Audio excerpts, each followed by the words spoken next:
আসসালামু আলাইকুম, welcome my channel ফোরার kitchen. আমি আজকে আপনাদের সামনে একটি সুন্দর রেসিপি নিয়ে চলে এসেছি। কালারফুল জর্দা বা মাতঞ্জন বলতে পারেন। এই রেসিপিটা আপনারা যে কোনো অনুষ্ঠানে, ঈদে বা ছোট করে যদি কোনো অনুষ্ঠান করেন তখন বাসায় এটা ডেজার্ট হিসেবেও তৈরি করতে পারবেন।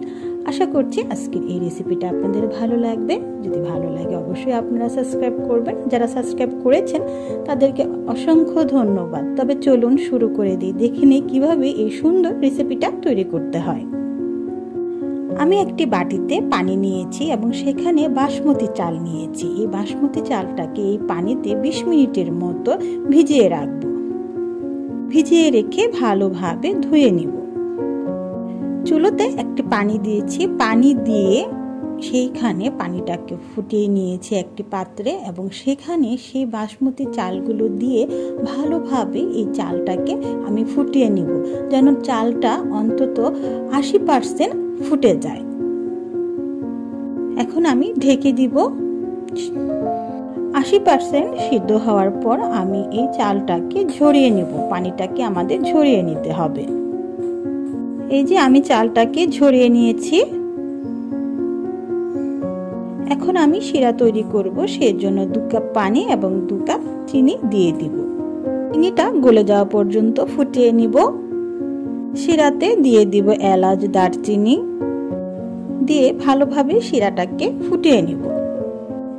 এখন চুলোতে একটি পাত্র দিয়ে সেখানে ঘি, এলাচ, দারচিনি আর তেজপাতা দিয়ে ভালোভাবে ফুটিয়ে নিব। ঘিটাকে দিয়ে দিব সিদ্ধ করা চালটা দিয়ে ভালোভাবে আমি নেড়ে দিব। অনেক ভালো করেই নাড়তে হবে যেন সবকিছু একসাথে মিশে যায়।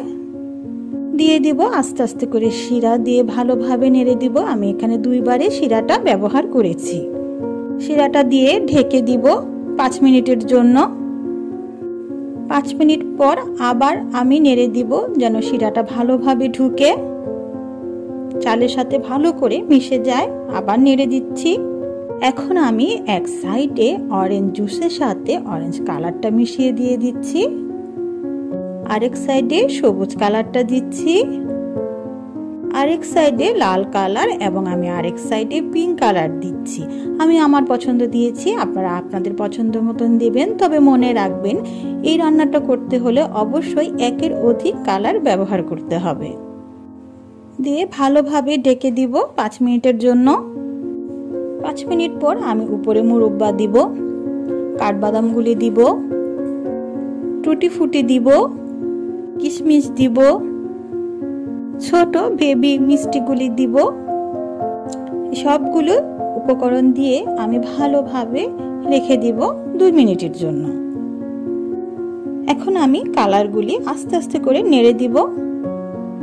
পিঙ্ক কালার, গ্রিন কালার, লাল কালার, তারপরে অরেঞ্জ কালার, সবগুলি আমি আস্তে আস্তে করে নেড়ে দিব। সাথে সাথে সবকিছু মিশে যাবে। আবার 2 মিনিটের জন্য ঢেকে রেখে দিব। হালকা জালে দমে আমাদের রেখে দিতে হবে। এই যে আমার কালারফুল জর্দাটা একদম রেডি হয়ে গেছে। আমি আপনাদের সামনে সার্ভ করে নিয়ে আসছি। আবার আমি ডেকোরেশন করছি সার্ভ করে।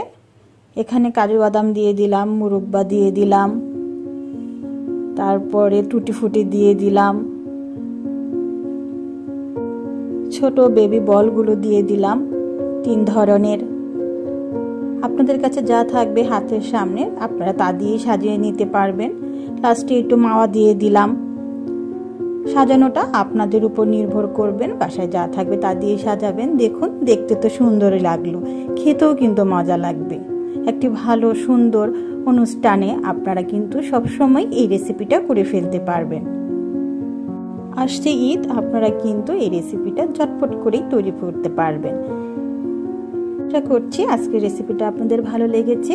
যদি ভালো লাগে তাহলে অবশ্যই আপনাদের ফ্যামিলি ফ্রেন্ড, ফ্যামিলি মেম্বারের সাথে শেয়ার করবেন। সবাই সুস্থ থাকবেন, সবাই ভালো থাকবেন। আল্লাহ হাফেজ।